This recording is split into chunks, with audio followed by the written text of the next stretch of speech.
உலகமெங்கும் உள்ள வேந்தர் தொலைக்காட்சி நேயர்களுக்கு காலை வணக்கம். அன்பான நேயர்களே, நாம் மூலிகை மருத்துவம் என்கிற நிகழ்ச்சியின் மூலம் ஒவ்வொரு நாளும் பல்வேறு வகையான நோய்களுக்கு எளிமையான முறையில் மருத்துவ குறிப்புகளை வழங்கி வருகின்றோம். ஒவ்வொரு வகையான நோய்களுக்கும் நாம் வழங்கி வருகின்ற மருத்துவ குறிப்புகள் எல்லாம் பயன்படுத்தப்பட்டு நேயர்களால் வெற்றி கண்ட மருத்துவ குறிப்புகள் ஆகும். அந்த வகையில் இன்று நாம் பார்க்க போகின்ற மருத்துவம் கடுமையான வாத வலி என்ற நோய்க்கான மருத்துவத்தை பார்க்க போகின்றோம். கடுமையான மூட்டு வலி இவைகளை தீர்த்து கொள்வதற்கான எளிமையான மருத்துவம் முடக்குவாதம், மூட்டுவாதம், சந்துவாதம், ஆமைவாதம், நரம்புவாதம், மூளை முடக்குவாதம் என பல வகைகள் வாதத்தினால் ஏற்படுகின்றன. அவற்றில் மூட்டுவாதமும் ஒன்று.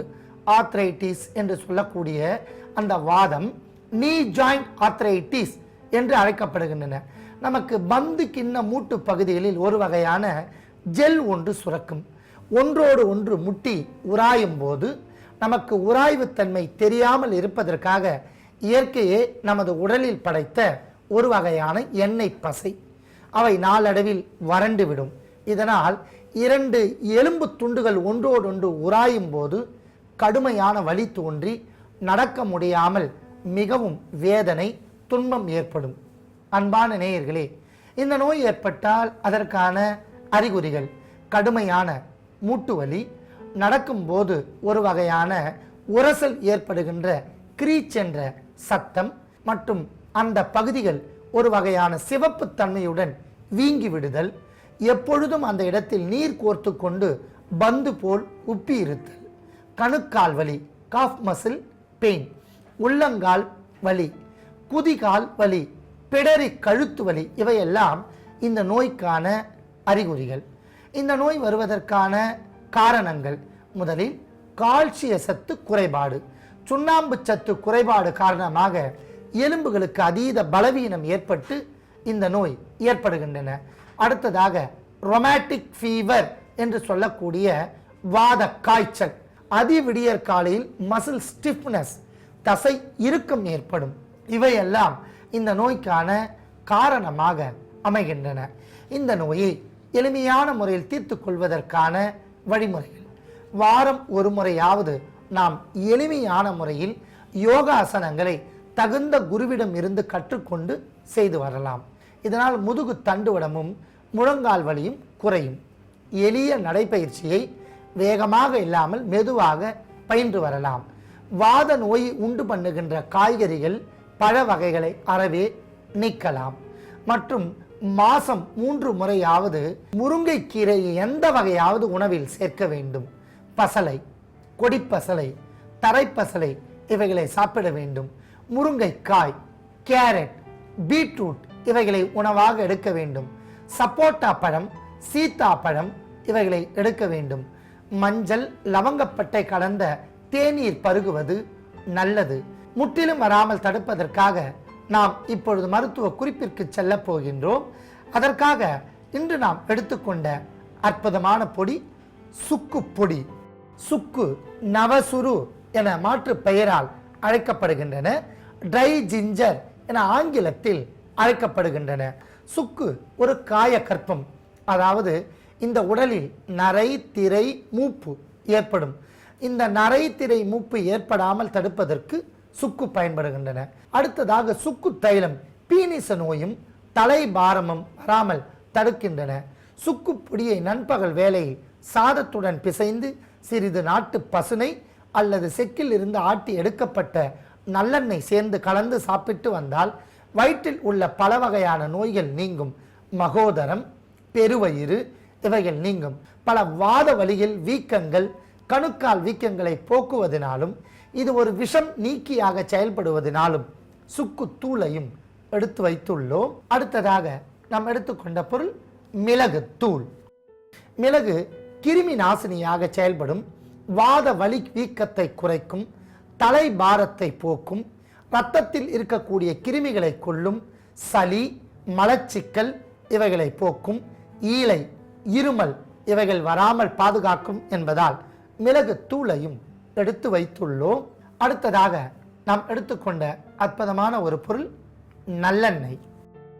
உடலுக்கு குளிர்ச்சி தரும், தளர்ந்த நரம்புகளை இறுகச் செய்யும் உணவுப் பொருளாக எடுத்ததால் நீண்ட காலம் நமக்கு ஆரோக்கியத்தை ஏற்படுத்தும்.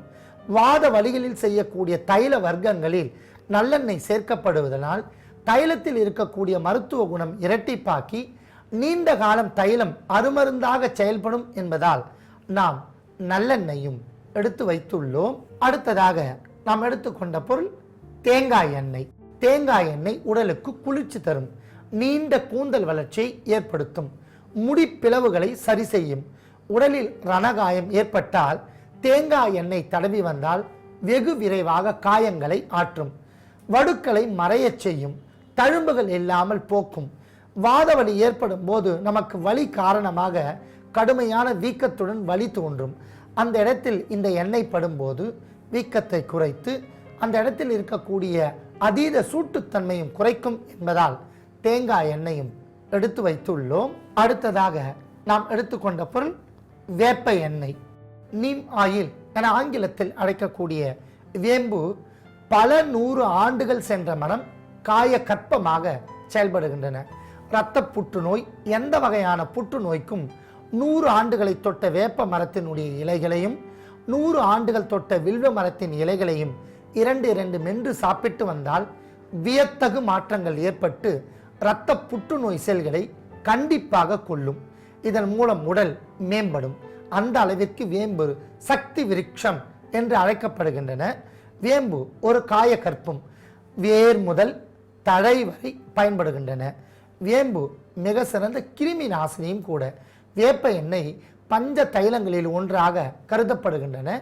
இதன் மூலம் நமக்கு பல்வேறு வகையான நன்மைகள் ஏற்படுகின்றன. அன்பான நேயர்களே, எதிரி ஸ்தம்பனம் என்று தாந்திரீகத்தில் ஒன்று உண்டு.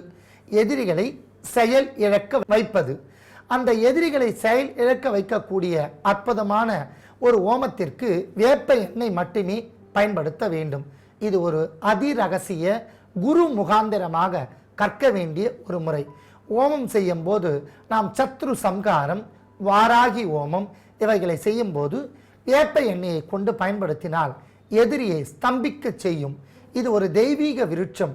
இந்த எண்ணெய் உடலில் படும்போது பல வகையான வாத வலிகளை போக்கும் என்பதால் நாம் வேப்ப எண்ணெயும் எடுத்து வைத்துள்ளோம். அடுத்ததாக நாம் எடுத்துக்கொண்ட எண்ணெய் கடுகெண்ணெய். மஸ்டர்ட் ஆயில் என்று அழைக்கக்கூடிய கடுகு எண்ணெய் நாம் குளிர் பிரதேசங்களில் செல்லும் போது நமக்கு தோள்கள் வறட்சி உற்று வெடிப்பு ஏற்படும். அந்த வறட்சியை வராமல் வெடிப்புத்தன்மையும் நீக்கி உடலுக்கு அருமருந்தை செய்யக்கூடிய ஒரு அற்புதமான பொருள் கடுகு. கடுகு சிறுத்தாலும் காரம் குறையாது என்கிற பழமொழிக்கேற்ப கடுகு எண்ணெய் உடலில் தங்கியுள்ள நச்சுக்களை வெளியேற்றும், அழுக்குகளை வெளியேற்றும், நச்சு கழிவுகள் வெளியேற்றுடன் வீக்கங்களை குறைத்து வாத வலியை குறைக்கும் என்பதால் நாம் கடுகு எண்ணெயும் எடுத்து வைத்துள்ளோம். அன்பான நேயர்களே, அத்தனை பொருட்களையும் தனித்தனியாக எடுத்து வைத்துள்ளோம். எடுத்துக்கொண்ட பொருட்களின் அளவுகள் மூட்டு வலிகள் மற்றும் வாதத்தினால் ஏற்படுகின்ற அத்தனை ரோகங்களையும் தீர்த்து கொள்வதற்காக நாம் செய்ய போகின்ற மருந்தின் செயல் முறைகளை சிறிது இடைவேளைக்கு பிறகு பார்க்கலாம்.